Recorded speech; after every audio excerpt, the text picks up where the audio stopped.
Hello everybody, welcome to another video. My name is Matthew, and if you are viewing this, you must be going crazy like me. No, I'm just kidding. No, not at all. It's something that happens to my clients, new clients especially. Obviously, old ones don't have this as much because I have certain policies in place. But I myself, an IT company, had this happen to me, which is it looks like a legitimate email came in. This is called a phishing attempt, and it automatically added it to my calendar, which is really annoying. So I figured, hey, why not shoot a YouTube video explaining on how to disable this, because Microsoft considers this as a feature, but obviously is exploited by attackers. So how do you do this and how do you know? Well, it's pretty simple. I can see Vitek account payable. I don't actually have an accounts payable email or organizer, so it's spoofing my internal system. I don't have that. How do we know that's the case? Pretty simple. You can right click and look at the source of this email, and you can see that there is hallucinations, and I could tell this came from another company called it was a legitimate company. I gave them a call, and they were apologetic and sincere and said that, yeah, her email was compromised, and thank you for reporting it. And so it was pretty good. Definitely don't put them on blast. It has, it can happen to anybody, and that's why we want to talk about how we deal with it. And if you're the end user and this happens to you, you want to make sure that you have the ability to defend yourself against this quote-unquote feature that Microsoft says, because there's no fix in their viewpoint. They think that it helps stop with double booking, which it does not, by the way. So it's just a failed functionality. Anyway, so click File on Outlook, and then by the way, as you can see here, I'm on Classic Outlook, right? So I have my Try New Outlook to off, because I don't want the new version. I like my current classic version. So File, Options, click on, no, I think it's under Mail or Calendar.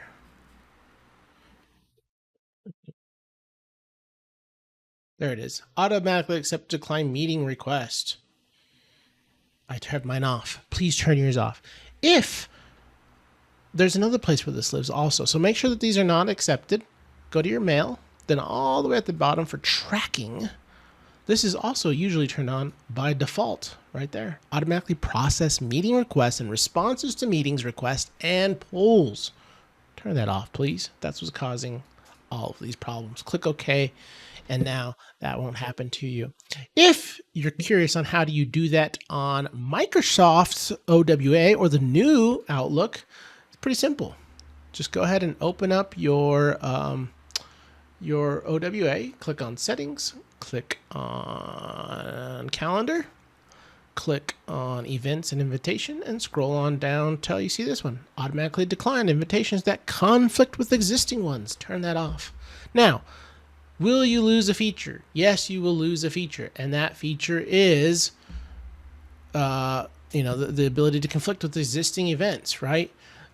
Again, I've never actually seen that work efficiently very well. So to me, it doesn't hurt anything. But if it does infect your business, you have a trade-off here, a line in the sand. You either want that convenience or you prefer not to have a security problem and a potential worse problem, because they could hijack, they could put way worse than what they're trying to do, which is promote advertisements.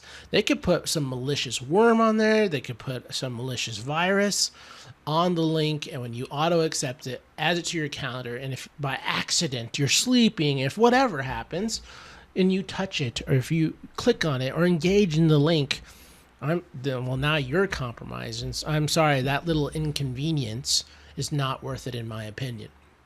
So go ahead, and I would suggest, as an IT administrator, as a security administrator, turn that feature off. Microsoft, please fix this. Do not leave that to Copilot. That is not a good feature. All right, next thing, if you are an IT admin and you don't even want your clients to have that capability and they go, oh, I don't know, well, here, I'm gonna show you what you have to do. First of all, go ahead and connect to your Exchange Online. Obviously, you know how to do that. If you don't, it's connect-exchange online dash user principal name. Caps do matter here. Type in your global admin email, right, at yourdomain.com. Okay. So, yeah. So I'm going to go ahead and do that. And I'm going to pull this off to the side so you can't see my crap. And then I'll show you what happens here. Okay. Good. All right. So once you're in, you're going to see this. That's okay. That's correct. Next, you're going to do this. Oh, sorry. I have to clear my console out because it gives my email away. Clear. All right. And then, all right, here we go. Set-CalendarProcessing space dash capital identity space, and then where the blinking cursor at is going to be the domain that's affected. So I'm going to say, Ben, I'm going to pick on you. You don't get a lot of emails, so it's fine. Or your brother. Here, let's do our employees here at vitechaz.com. All right. So Chad at vitechaz.com space dash AutomateProcessing. Again, caps matter here. Space none. All right. Don't worry about the warning you're going to see. That means it worked. In fact, okay, warning, sync to places failed. All right. It doesn't matter. Ignore that. What matters is you can safely ignore it. No action is needed.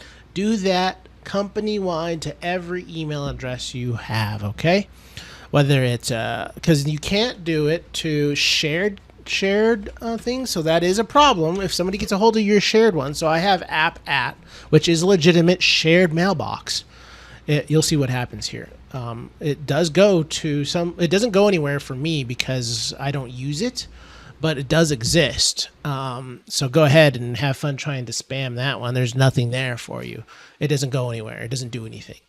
But as you can see there, that's what you'll get in red because it's a shared mailbox. So do not do shared mailboxes. Unfortunately, I don't know if there's an actual fix for that. So hopefully nobody does that to your shared mailbox.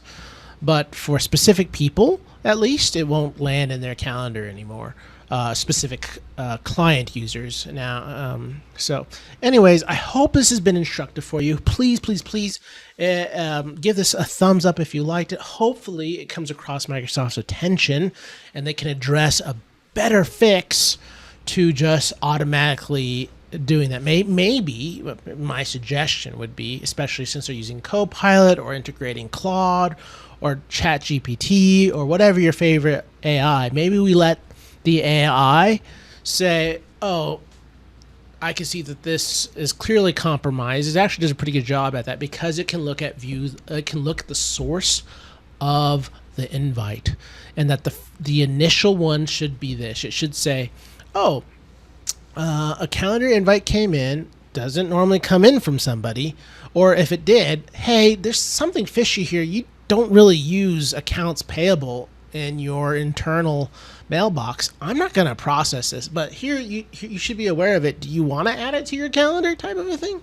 Like those are some, and those are programmatically accessible via, what do you call it? Not commands, but prompts, right? That's an easily promptable engineering response internally. You can do that at the base layer for Exchange. You know, I think that would go a long way. But anyways, in the meantime, until that actually comes into play, because we haven't really gotten to that point yet, I think this is going to address the problem right now and for the future for a little while. So anyways, hopefully you like it. Please, again, like and subscribe. I'm going to try my best to do more as I come across these little tidbits that AI hasn't fixed yet, that Microsoft hasn't fixed that. These annoying things that come across that there's no current fix for, and seeing how it applies to you in a day-to-day life. So again, have a good one. Take care. Bye-bye.